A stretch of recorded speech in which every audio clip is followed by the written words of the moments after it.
సద్గురుభ్యో నమః. మా చంద్రరాజుపాలెం బెల్లకొండ మండలం మరి పల్నాడు జిల్లా చంద్రరాజుపాలెం ఫీరోజీ విశ్వేశ్వర ఆశ్రమం ఇది. మరి మేము కూడా వ్యవసాయం పని చేసుకుంటూ మరి మా నాన్నగారు ఫీరోజీ విశ్వేశ్వర ఆశ్రమం కట్టించాడు. మరి ఆయన ద్వారా మరి తల్లిదండ్రులు చేసే దైవ భక్తి కూడా మేము చిన్నప్పటి నుంచి కొంచెం అలవాటు ఉంది కాబట్టి మరి మేము కూడా కొన్నాళ్ళు భక్తి జ్ఞాన వైరాగ్య స్థితి తెలుసుకొని అసలు జీవుడు అంటే ఏంటి, దేవుడు అంటే ఏంటి, పరమాత్మ అంటే ఏంటి, ప్రపంచం అంతా కూడా రకరకాల దేవుడు రకరకాల చెప్తున్నారు. అయితే వాస్తవాన్ని నిజ గురువు పోతే నిజమైన మార్గం పెద్దలు చెప్పారు.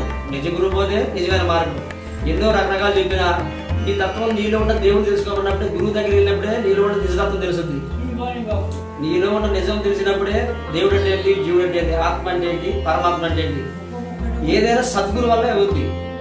అందుకనే గురు బ్రహ్మ, గురు విష్ణు, గురుదేవు మహేశ్వర, గురు సాక్షాత్ పరబ్రహ్మ తస్మై శ్రీ గురువే నమః. సర్వ దేవతలు కూడా గురువు ఉన్నాడు. గురువు లేని విద్య గుడ్డిది. దేవుడికైనా గురువు ఉన్నాడు, అందులో మపాట లేదు. సర్వ దేవతలకు కూడా గురువులు ఉన్నారు.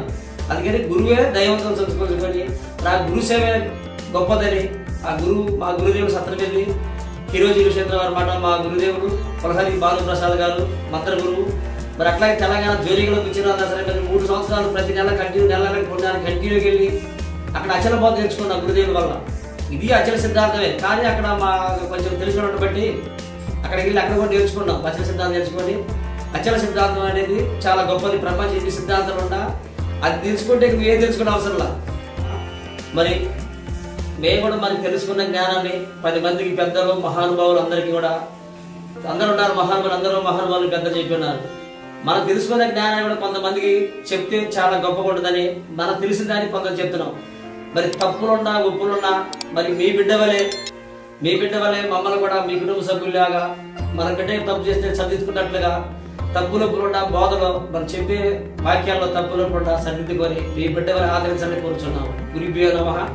బ్రహ్మ నుండి అవ్యక్తము, అవ్యక్తుడి మహాత్ముడి మహాంధకారం, మహాంధుడు పంచతన్మాత్రే పంచభూతం అఖిలం జగమన్నారు పెద్దలు. అంటే ఒక బ్రహ్మనుడు అనేకమైనవి. అంటే ఒక మట్టి ఏమైంది, మట్టి గూగుడైంది, మట్టి కుండ అయింది, బాణ అయింది.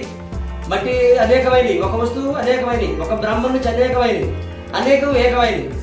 అంటే ఏంటి, భూమి మీద మానవ జీవుడు తినే ఆహారం అంటే అన్ని భూమిలో కూడా వచ్చే మన తినే ఆహారం కూడా అన్ని మనమే తింటున్నాం. మనం లాస్ట్ భూమిలోకి పోతున్నాం. ఒక బ్రహ్మం నుంచి అనేక వచ్చినాయి, కానీ నా దేవుడి ముందు వచ్చాడా, నీ దేవుడి ముందు వచ్చాడని చాలా తప్పు. వాస్తవం చెప్పంటే బ్రహ్మ అనేవాడే గొప్పవాడు.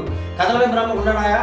బ్రహ్మనుడు అవ్యక్తం, మహానందకారం, పంచతన్మాత్ర పంచభూతాలు అఖిలం జిగం. ఆ పంచభూతాలు ఉంటేనే ఎన్ని దేవుడైనా మాట్లాడుతున్నాడు. గాలి ఉంటే మాట్లాడుతున్నాడు, నీరుంటే మాట్లాడుతున్నాడు, అగ్ని ఉంటేనే మరి ఆకలికి, అగ్నితత్వం వల్ల ఆకలి, దప్పికి నిద్ర అన్నారు. మరి నీటి వల్లే చొల్లు, చెమట, రక్త మాంసం అన్నారు. మరి భూమి వల్లే భూతత్వం అంటే శరీరం, భూమి, నగరమములు, రక్తము, నరమని చెప్పారు. అట్లాగే ప్రతి ఒక్క వస్తువు, ఒక మామిడి చెట్టు ఉంది. మామిడి చెట్టు ఏమైంది, ఇత్తు వ్యక్తమైంది, చెట్టు అయింది, ఇత్తుపై చెట్టు మొలకైంది, కొమ్మలైంది, కాయలైనవి. ఒక కొమ్మే ఒక చెట్టే 1000 కాయలైనవి. అవి ప్రపంచం మొత్తం బంగిని వెళ్ళి మామిడి పళ్ళైనవి. ఒక నుంచి ఏకం నుంచి అనేకమైనవి, అనేకం నుంచి ఏకమైనవి. అందుకని బ్రహ్మ నుంచి అనేకమైన బ్రహ్మలు ఉన్నారు, కానీ వాస్తవంలో లాస్ట్ చివరికి వచ్చింది ఒక బ్రహ్మమే. అది గురుభ్యో నమః.